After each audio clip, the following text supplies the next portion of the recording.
All India మహిళా కాంగ్రెస్ అధ్యక్షురాలు అల్కలంబ మరియు రాష్ట్ర అధ్యక్షురాలు సునీతారావు ఆదేశాల మేరకు కేంద్ర పెట్రోలియం మంత్రి హర్దీప్ సింగ్ పూరి రాజీనామా చేయాల్సిందిగా డిమాండ్ చేస్తూ ఖైరతాబాద్ జిల్లా అధ్యక్షురాలు శంభుల ఉషశ్రీ శ్రీకాంత్ గౌడ్ అధ్యక్షత నల్ల జెండాలతో నిరసన కార్యక్రమం నిర్వహించారు.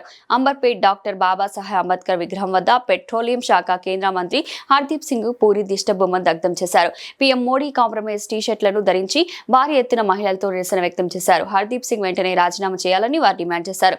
ఈ సందర్భంగా జిల్లా అధ్యక్షురాలు ఉషశ్రీ మాట్లాడుతూ బేటీ బచావో బేటీ పడావో అనే నినాదం చేస్తున్న మోదీ జఫా ఎస్టీ ఫైల్స్ లో కేంద్ర మంత్రి హర్దీప్ సింగ్ పూరి పేరు వచ్చినందున ఎందుకు మౌనంగా ఉన్నారు అని ప్రశ్నించారు. తీవ్ర సైకో అయిన రేపిస్ట్ ఆడపిల్లల్ని కిడ్నాప్ చేసి వారిపై అత్యాచారం చేసిన రేపిస్ట్ కి పెట్రోలియం మంత్రికి సంబంధాలు కలిగి ఉండడాన్ని ఖండించారు. ఇదేనా మోడీ బేటీ పడావో బేటీ బచావో అంటూ ప్రశ్నించారు. ఈ సందర్భంగా రాహుల్ గాంధీ చేస్తున్న ఈ సంఘర్షణకి మహిళా కాంగ్రెస్ తరపున ఈ పోరాటం కేంద్ర పెట్రోలియం మంత్రి హర్దీప్ సింగ్ పూరికి రాజీనామా చేసే వరకు కొనసాగుతుందని ఈ సందర్భంగా వారు అన్నారు. ఆల్ ఇండియా మహిళా కాంగ్రెస్ అధ్యక్షురాలు అల్కలంబ గారు మరియు రాష్ట్ర అధ్యక్షురాలు సునీతారావు గారు ఆదేశాల మేరకు ఈరోజు ఖైరతాబాద్ జిల్లా ప్రెసిడెంట్ గా శంభుల ఉషశ్రీ శ్రీకాంత్ గౌడ్ ఆధ్వర్యంలో ఇక్కడ మా జిల్లాలో ఈరోజు ఈ యొక్క కార్యక్రమం నిర్వహించడం జరిగింది. ఇది వచ్చేసి మేము ప్రొటెస్ట్ చేయడం జరిగింది. అదేంటంటే జెఫ్రీ ఎస్టీమ్ అనే ఫైల్స్ లో మన యూనియన్ మినిస్టర్ పెట్రోలియం మినిస్టర్ అయిన కేంద్ర మంత్రి వారి పేరు వినపడడం ఎంతో దౌర్భాగ్యకరం. ఎందుకంటే ఆ ఎస్టీమ్ ఫైల్స్ లో వీళ్ళ పేర్లు ఉండడం ఎంతో దురదృష్టకరం. వారి మీద ఎన్నో ఆరోపణలు వస్తున్నాయి. అసలు ఎస్టీమ్ ఫైల్ అంటే ఏంటి అనేది అంటే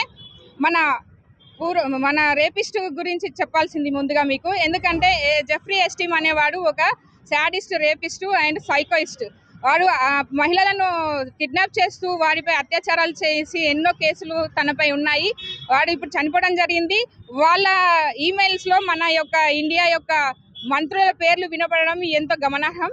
మీరు చూసుకుంటే దీనికి మన పిఎం ఎంతో మౌనం వహిస్తున్నారు. ఎందుకంటే మన అమెరికా అధ్యక్షుడు ట్రంప్ గారు పిఎంని బ్లాక్మెయిల్ చేస్తున్నారు. కాబట్టి వారి దగ్గర మన భారతదేశ ప్రధానమంత్రి లొంగిపోయాడు. అందుకనే మేము నిరసన చేస్తూ మా మహిళా కాంగ్రెస్ తరఫున అందరం కూడా చూడండి టీ-షర్ట్ల పైన పిఎం ఈజ్ కాంప్రమైజ్డ్ అని రాసుకొని మేము నిరసన చేశాము. ఈరోజు బ్లాక్ డేగా వర్ణిస్తూ అలాగే బ్లాక్ జెండాలు పట్టుకున్నాము. అలాగే ఈరోజు మేము పాదయాత్ర ర్యాలీగా నిర్వహించడం జరిగింది. అలాగే మేము సిగ్నేచర్ క్యాంపెయినింగ్ కూడా చేశాము. ఎందుకంటే మన కేంద్ర మంత్రి రాజీనామా చేసే వరకు కూడా మేము ఈ పోరాటం కొనసాగిస్తూ వస్తున్నాం.